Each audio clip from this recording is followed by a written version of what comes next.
अरे कल्लोल, तूने कमाल किया भाई। नीलार साथे तू तो एकदम जमिए दिली हैं? ओके बुझिए दिलाम। Mister Kallol is something special. বন্ধু, আমরা তিনজনে সিদ্ধান্ত নিয়েছি পরবর্তীতে নীলা আর কল্লোলের ডুয়েট কনসার্ট করব। কল্লোল, আমার বিলটা প্লিজ। Okay, no problem. পাল্টো টাকা দে।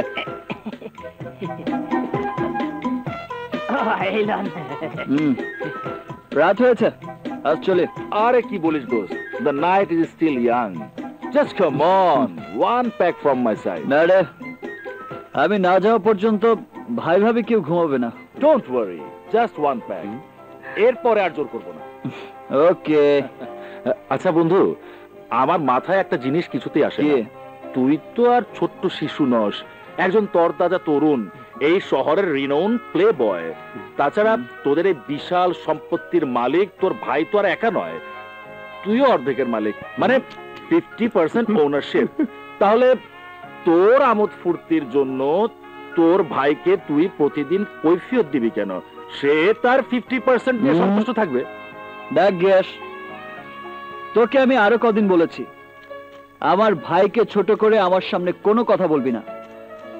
আমি যাই করি না কেন, আমার ভাই ভাবিকে আমি বাবা মার মতো শ্রদ্ধা করি, তাই তো আমার কোনো আবদারেই তারা বাধা দেয় না, বুঝলে? চলে চল।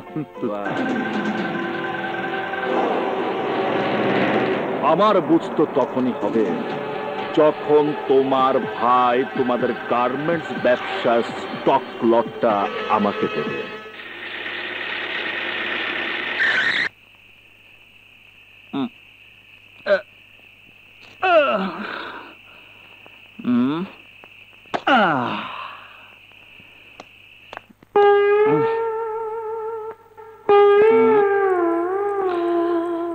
কালিয়া রে কালিয়া, দেব আগুন জ্বালাইয়া।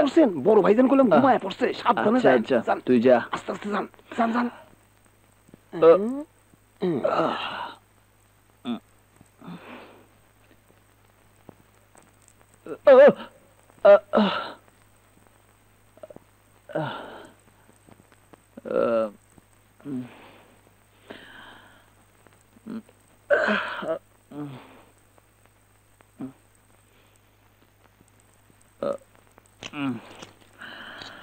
কালিয়া রে কালিয়া, দেব আগুন জ্বালিয়া। কালিয়া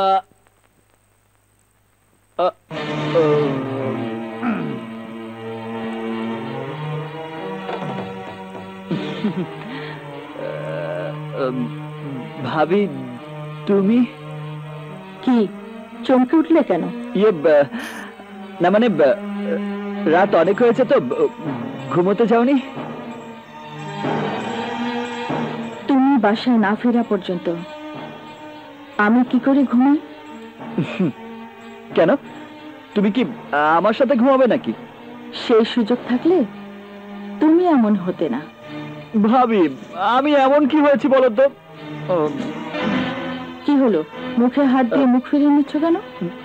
না মানে অনেক রাত হয়েছে তো, এখনো দাঁত ব্রাশ করা হয়নি, তাই যদি গন্ধ পাও। আমি তো আর তোমাকে চুমু খাবো না যে গন্ধ পাবো। সরাও হাত, হাত সরাও বলছি। এই দেখি।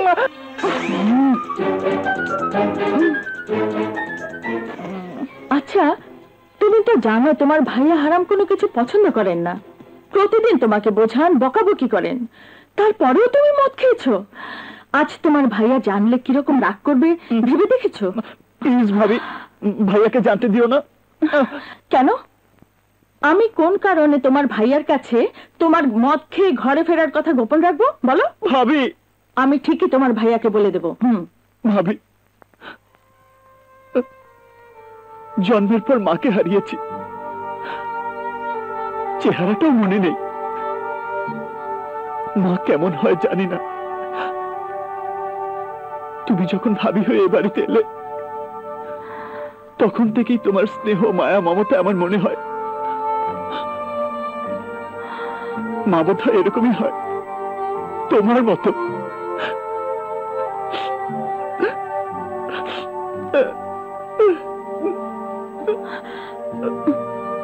চলো খেয়ে নাও। তোমাদের সামনে পড়ার ভয় খেয়ে এসেছি, একদম খিদে নেই। ঠিক আছে, তাহলে তুমি ফ্রেশ হয়ে শুয়ে পড়ো। আচ্ছা।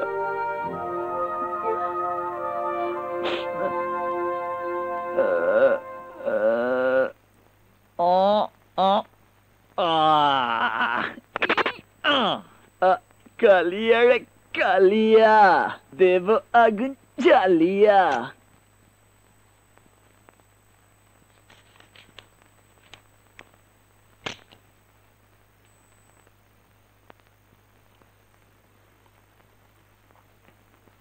কে আপনার দেবর ফিরল তাহলে?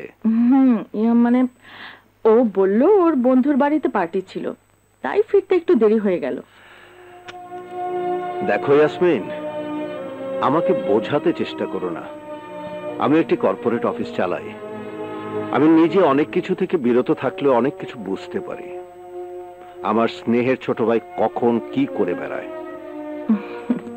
রাগ করো না, ও ছেলে মানুষ, আস্তে আস্তে ঠিক হয়ে যাবে। আর ঠিক হয়েছে। আরে কেন হবে না? যার ভাই এত সুন্দর, সৎ, পরহেজগার মানুষ, আর যাই হোক কোনোদিন নষ্ট হতে পারে না।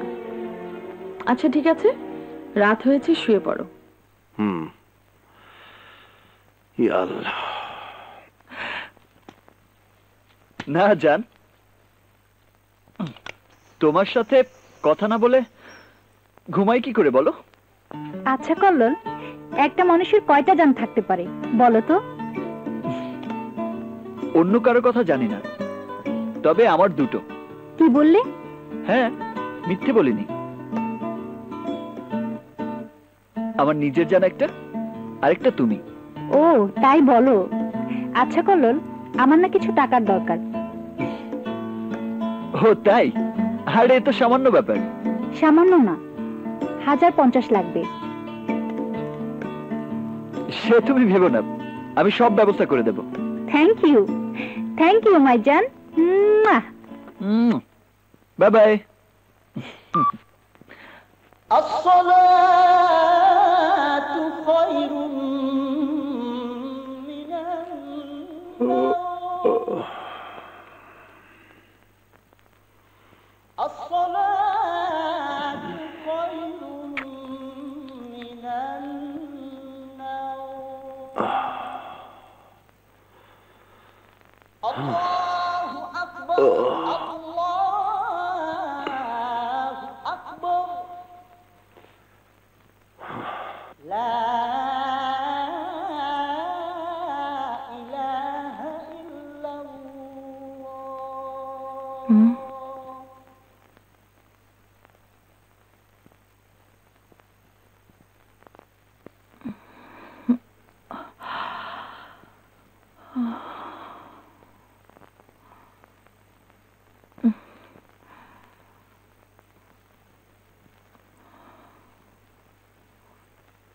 উঠেছো? যাও ওজুটা করে নাও।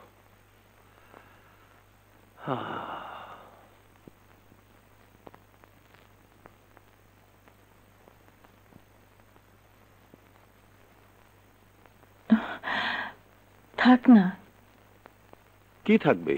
কল্লোল অনেক রাতে ফিরেছে, একটু ঘুমাক। আহা, নামাজের সময় পার হয়ে যাচ্ছে, নামাজটা পড়ে আবার ঘুমাক। না ইয়াসমিন, আজ ওকে আমি কড়া করে বকবো। আহা দেখো, কল্লোল এখন আর ছোট নেই, ও বড় হয়েছে, বুঝ হচ্ছে। ওকে একটু একটু করে বুঝিয়ে তারপর দিনের পথে আনতে হবে। যাও, তুমি নামাজ পড়ে নাও, আমিও যাই। হ্যাঁ, মনে রেখো ইয়াসমিন, এর জন্য তোমাকে একদিন কাঁদতে হবে।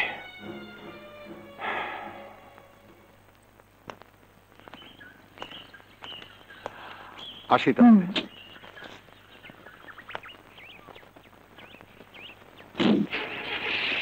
আল্লাহ হাফেজ। হ্যাঁ ঠিক আছে, আমি দেখছি। স্যার, বোর্ড মিটিং এ সবাই রেডি। ওয়ালাইকুম আসসালাম। বসুন বসুন। কল্লোল আসেনি? এসেছিলেন স্যার, চিফ অ্যাকাউন্টেন্টের কাছ থেকে ওনার জন্য কিছু টাকা নিয়ে চলে গেছেন। ও ঠিক আছে, মিটিং এর কাজ শুরু করুন। আমাদের আজকের এজেন্ডা হলো কক্সবাজারে আমাদের আবাসিক হোটেল ও গেস্ট হাউস। আচ্ছা, কি অবস্থা সেখানে? স্যার, আমি ব্যাপারটা ক্লিয়ার বলতে পারবো না। মিস্টার শওকতের সঙ্গে ফোনে কথা হয়েছে কক্সবাজারে। স্যার, কক্সবাজার থেকে আমাদের ম্যানেজার সাহেব আমাকে জানালেন আমাদের হোটেল এবং গেস্ট হাউসে কোনো কাস্টমারই আসছে না। কেন? এলাকার কিছু সন্ত্রাসী মোটা অঙ্কের চাঁদা চাচ্ছে এবং গেস্টদের আমাদের হোটেলে আসতে বাধা দিচ্ছে। বিষয়টা তো আগের মিটিং এ আপনাদের বলেছি, সৎভাবে আমি ব্যবসা করে যাব, কাউকে চাঁদা বা ঘুষ দিতে আমি রাজি নই। আমি তাই করেছি স্যার, আমি স্পষ্টভাবে বলে দিয়েছি আমরা কোনো চাঁদা দিতে রাজি নই। তারপর? স্যার, ওরা এখন হোটেলের চারপাশে অবস্থান নিয়েছে এবং কোনো টুরিস্ট এলেই বাধা দিচ্ছে। ঠিক আছে, আমি আজই কক্সবাজার এসপি সাহেবের সাথে কথা বলবো। আর হ্যাঁ, কল্লোল আবার অফিসে এলে ওকে এসব ব্যাপারে জানাবেন না। হ্যাঁ, মানে উনি সবই জানেন স্যার।